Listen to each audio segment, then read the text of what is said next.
Hello friends, welcome back to my YouTube channel Sai Khushi creations. आज के video में मैं आपके साथ हमारी महाशिवरात्रि की पूजा शेयर करने वाली हूँ कि हमने महाशिवरात्रि की पूजा कैसे करी। तो सबसे पहले कोई सा भी त्यौहार हो, हम सबसे पहले हमारे मंदिर की पूजा करते हैं, मंदिर की सफाई करते हैं। मतलब आज तो मैंने मंदिर के फूल वूल जो कल के थे वो सब निकाल दिए थे और मंदिर को अच्छे से पोंछ दिया था, जो मैं रोज़ करती हूँ।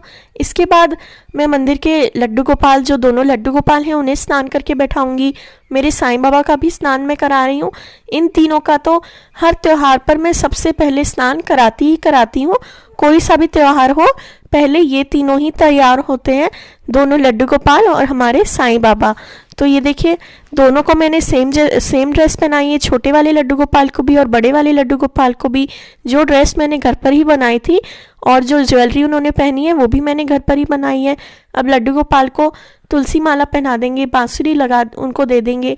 और अब मैं साईं बाबा का स्नान कराकर उन्हें भी तैयार कर विराजित कर रही हूँ। अब आज शिवरात्रि है, तो अभी तो मैं बस शिवलिंग का अभिषेक कर चंदन अर्पित कर और भगवान को फूल अर्पित कर बिठा रही हूँ। और बाद में शाम के समय हम हमारे घर के शिवलिंग की पूरे विधि विधान से पूजा करेंगे और मंदिर में भी पूजा करके आएंगे। तो ये देखिए, सारे मंदिर में सभी देवी देवताओं को फूल अर्पित कर देंगे। भगवान से आज उनका विवाह है तो उन्हें मंगल कामनाएं देंगे, उनसे आशीर्वाद मांगेंगे, हमारी प्रार्थनाएं करेंगे। और जो डेली की पूजा है वो मैं कंप्लीट कर रही हूँ। तो ये देखिए, हमारा प्रसाद जो है वो हम मंदिर के पास ही रखते हैं मेवों का, ताकि रोज हम प्रसाद लें और आसानी से भगवान को अर्पित कर दें। अब दिया प्रज्वलित कर लेंगे और भगवान का पूजन करेंगे।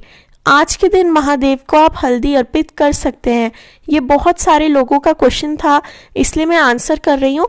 कई लोग बोल रहे थे कि भगवान को हल्दी नहीं अर्पित करी जाती है। यस, शिवलिंग पर महादेव को, भोले बाबा को हल्दी अर्पित नहीं करनी चाहिए। कोई और तो कोई और दिन हो तो आपको हल्दी उन्हें बिल्कुल अर्पित नहीं करनी चाहिए, और रोली भी। परंतु महाशिवरात्रि के दिन नैनावती जी जो थी, माता नैनावती, जो पार्वती माता की माता थी, उन्होंने शिव जी का पूजन हर एक चीज़ से किया था। जो विवाह समारोह में, रोली से ही तिलक होता है, तो विवाह समारोह में जो जो चीज़ें यूज़ होती है उन्होंने सबसे उनका पूजन किया था। तो इसीलिए आज के दिन भगवान को आप हल्दी और रोली अर्पित कर सकते हैं। उज्जैन में जो महाकाल मंदिर है, महाकालेश्वर मंदिर है, जहाँ पर जो 12 ज्योतिर्लिंगों में से एक है, वहाँ पर भी भगवान का पूरे विधि विधान से हल्दी श्रृंगार किया गया था। उसकी फ़ोटो मैंने कम्युनिटी पोस्ट पे भी डाली थी, यहाँ पे भी आपको दिख रहा होगा।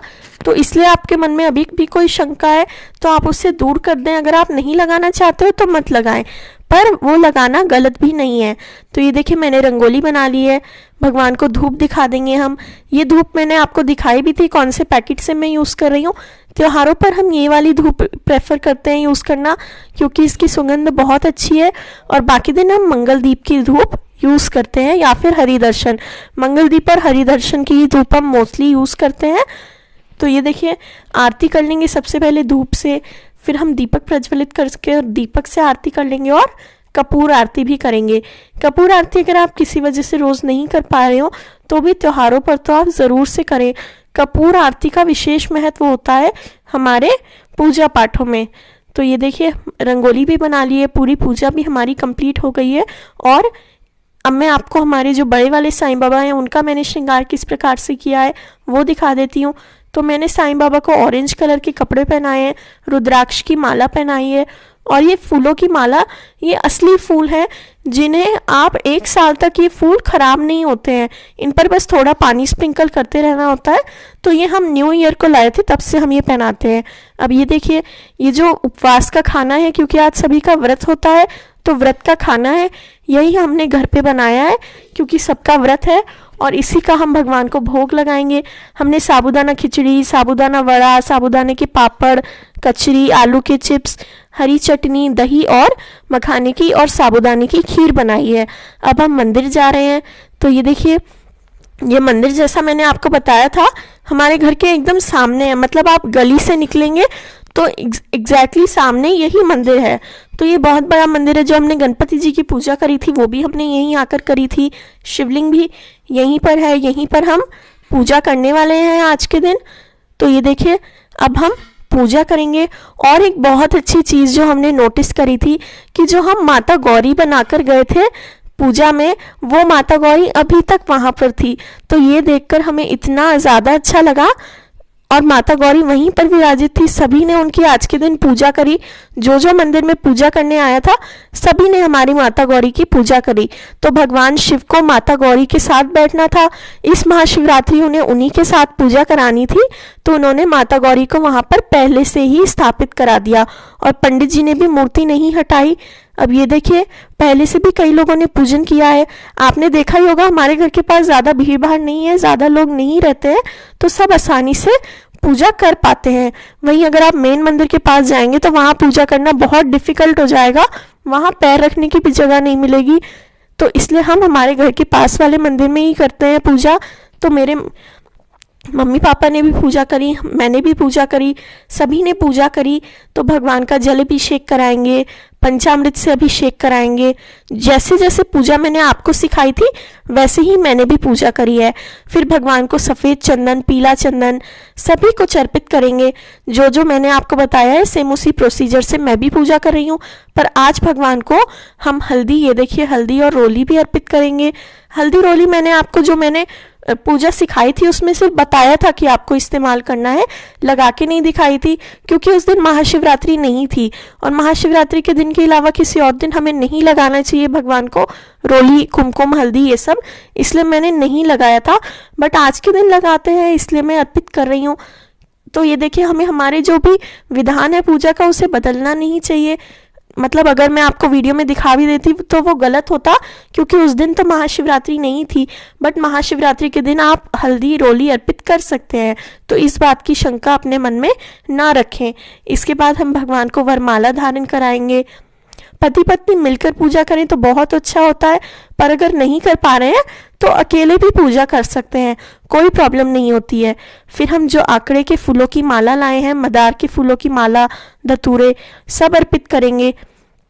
अगर पति अकेले भी पूजा कर रहा है तो पति पत्नी दोनों को फल लगता है, और पत्नी अकेले कर रही है तो पति पत्नी दोनों को फल लगता है। पर अगर साथ में करें तो और अच्छा होता है। तो ये देखिए, बेलपत्र का आज विशेष महत्व होता है, और इस मंदिर में ही बेलपत्र का पेड़ है, तो बेलपत्र हमने अर्पित करे। नंदी जी को दुर्वा घास अर्पित करेंगे, और महादेव को हमने भस्म भी अर्पित करी है। हमारे यहाँ हर पूजा में ये ओढ़ना चुंदड़ी या ओढ़ना ओढ़कर ही पूजा करी जाती है, इसलिए मतलब शादी के बाद ये ओढ़ना ओढ़कर पूजा करी जाती है, इसलिए हमारे यहाँ ये चुन्नी पहनना ओढ़ना कंपलसरी होता है। इसके बाद हम दीपक प्रज्वलित कर रहे हैं, भगवान को दीपक दिखाएंगे, धूप दिखाएंगे। गणपति जी का भी पूजन हमने कर लिया है, और सभी देवी देवताओं को धूप दिखाकर हम आरती करेंगे। और खीर का प्रसाद हम लाए थे।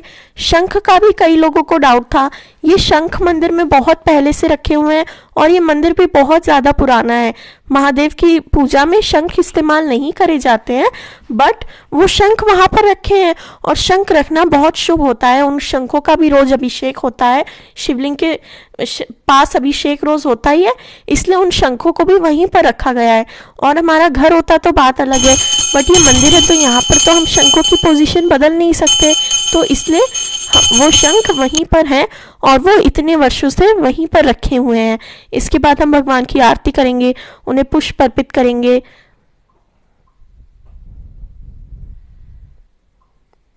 इसके बाद अब हमारी पूजा कंप्लीट हो गई है। अब हम हमारे घर वापस जाने वाले हैं। जितने भी लोग आपको दिखे उनको आप जो प्रसाद है वो ज़रूर से वितरित करें। और वो जो सामने पेड़ दिख रहा है वही उसी पेड़ से लगा हुआ बेलपत्र का पेड़ भी है। ये गणपति जी का मंदिर भी जैसा मैंने आपको बताया इसी मंदिर में है। इसके बाद हमने हमारे घर पर भी शिव जी की पूजा करी थी। बेलपत्र हम वहीं से पेड़ पर से ले आए थे, और शिवलिंग की भी हमने पूरे विधि विधान से पूजा करी थी। ये कनेर के फूल हम मंदिर ले जाना भूल गए थे, क्योंकि पैकेट वहीं पर गाड़ी में नहीं ले जा पाए थे, हम वहीं पर रह गया था, इसलिए ये फूल वहाँ मंदिर में नहीं जा पाए, पर हमने इन्हें घर पर ही चढ़ा दिया, क्योंकि भगवान तो एक ही हैं। और मंदिर में हम गौरी माता की पूजा कर आए थे, इसलिए हमने घर पर गौरी माता नहीं बैठाई। और फोटो में तो हमारे पास गौरी माता है ही, तो भगवान की पूरी अच्छे से हमने घर पर एवं मंदिर में दोनों जगह पूजा करी, क्योंकि हमारे घर में भी शिवलिंग है और घर में भी तो भगवान की पूजा करनी ही चाहिए। घर को हम सूना तो छोड़ नहीं सकते। तो ये देखिए हमारे मंदिर की भी पूजा हमने कर ली है। सफ़ेद और पीले दोनों कनेर के फूल हमने भगवान को अर्पित करे हैं। आपको जो जो सामान मिले उनसे आप भगवान की पूजा करें। इसके बाद हमने शाम के समय ये वाटरमेलन जूस का भी भगवान को भोग लगाया था, और खुद भी, क्योंकि व्रत का ही खाना खाना होता है, और फल फूल मतलब फल आप व्रत में खा सकते हैं, तो इसलिए हमने इसका भोग लगाया था। इसके बाद रात के खाने में हमने ये शकरकंदी का हलवा बनाया था। इसी के साथ साथ सिंघाड़े के आटे की पकौड़ी, साबूदाने के वड़े, सामक की खिचड़ी, मेवे और दही का हमने भगवान को भोग अर्पित किया था। और इसी के साथ साथ हरी चटनी भी, हमारे यहाँ कुट्टू नहीं मिलता है इसलिए हम सिंघाड़े के आटे का यूज़ करते हैं। तो इस प्रकार से हमने हमारी महाशिवरात्रि बनाई। आप अपनी महाशिवरात्रि